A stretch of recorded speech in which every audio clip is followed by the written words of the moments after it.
Coast Guard's job under the law. We and the EPA are what are called pre-designated federal on-scene coordinators. That's me. And the Coast Guard is the pre-designated FOSC in the coastal zone, which is pretty much from the intercoastal waterway to the 200-mile limit along the coast here. So we direct the response. In other words, we tell BP, this is what you got to do. Okay? And they do it. Well, if they don't do it, we do it. And then we bill them for it. Okay. I mean, the state, BP and the Coast Guard form what we call a unified command. You know, and BP is pretty much, they're like the junior partner. They have to do what we direct them to do. We've had environmental sensitivity indexes and atlases for years, and it tells you for any given season what species are there and what are the most sensitive species, and that's where we boom. Now, because we don't have 30 million feet of boom. That's what the governor's asked for. The other states are demanding just the same treatment. I mean, so you're taking a limited resource that's limited anyway, and spreading it over 4 states. It's like you can ask for anything you want. It's sort of like writing a letter to Santa Claus. But it ain't necessarily going to happen, and it sure won't happen overnight. Those are boats? Those are boats. Oh, I thought that was doing like No, those are boats. That's like, it works on the automated information.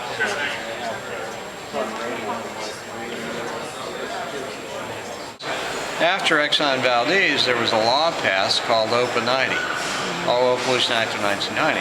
And it required the people who drill for oil, who transport oil in pipelines, barges, or ships, and even in mobile tank trucks, if they transfer over the water, facilities that handle bulk petroleum products, to have spill equipment on standby to use. Yeah, there's all that stuff in the news about like the local fishermen getting trained. They're being hired and trained and set out to put out boom.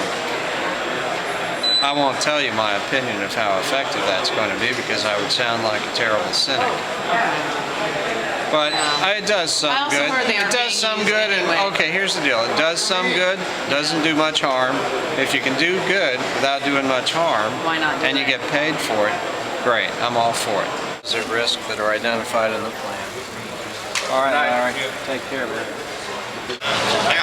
OPA 90 created a $1 billion fund that's based on an 8 cents per barrel tax on petroleum products that creates a fund that I have direct access to up to $100 million immediately to fund spill response.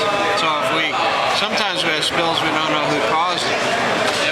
So, you know, we sample them, we look for the people who did, but you know, sometimes, so we have to have a fund that we can use to clean it up. If BP were not doing it, we still have access to that fund. We have spent over $30 million out of that fund. BP's limit of liability for removal costs is unlimited. Okay, their limit on claims is $75 million. If they exceed the limit on claims, the pollution fund can be accessed for claims. So this is a little dated, but this is where all the boom installations have been and the amounts of boom. That's like down here, Southwest Pass, South Pass, and all of this is to protect certain bird populations. I mean, they went out and actually counted nesting birds, how many nesting pairs there were. And who does that? The state? DNR, as well as Louisiana Fish and Wildlife and the Department of Interior Fish and Wildlife Service, because this is all the wildlife management areas. Yeah, in the news today they had some, I mean, as we were driving up here, some guy saying that the chemicals can be just as toxic as the oil. Well, the first thing, this oil's not toxic. What do you mean? As it comes to the surface, it doesn't have a high sulfur content, not a lot of H2S and hydrogen sulfide gas. It's a sweet crude, but it does have things like potentially benzene and alkanes and polynucleated aromatic hydrocarbons, basically. Those are what we call the lighter ends, the kind of stuff that goes into gasoline. Okay. By the the time it's reaching the surface and after it's been in the sun for a while, those things all evaporate. That's what people smell. Yeah. Now your nose is a whole lot more sensitive than most chemical detection equipment. Right. But the detection equipment, all of our air samples indicate that we're below detection limits on any chemicals of concern. So that's what I mean, it's not toxic. The problem with this oil is it gets really thick and it will smother things. So it's more about not a fish swimming in the water and not so much. breathing and getting. It's more about a bird's It's feathers. complicated. Yeah. It's more about the birds. And all the time in spill response, it's about trade-offs on damage to natural resource. Will it do more damage to disperse the oil into the water column, where potentially it will impact some oysters, some fish, maybe some turtles, maybe some marine mammals? Because it does get into the food chain offshore. Possibly. You can determine that by testing. And then maybe things that feed on the littler things might take it in. One of the things we do before oil hits the shore is remove all the debris, you know, driftwood and all that kind of stuff, so that we're not having to dispose of a lot of oily debris. What about what kind of gear do you have to wear when you work on a boat doing the cleanup?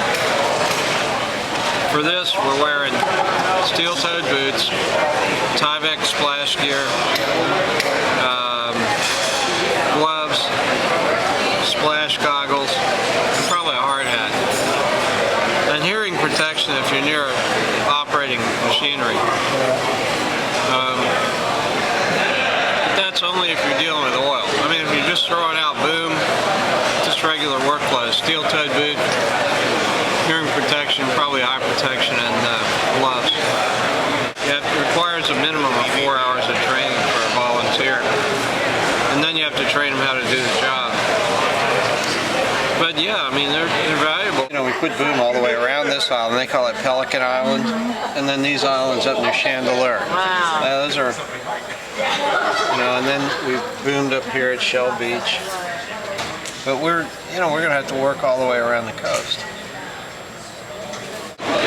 If they're uncooperative with the spill response, well, of course, it doesn't matter. They have no limits of liability. And they took that on. When they take on the risk of drilling for oil, then they accept that liability.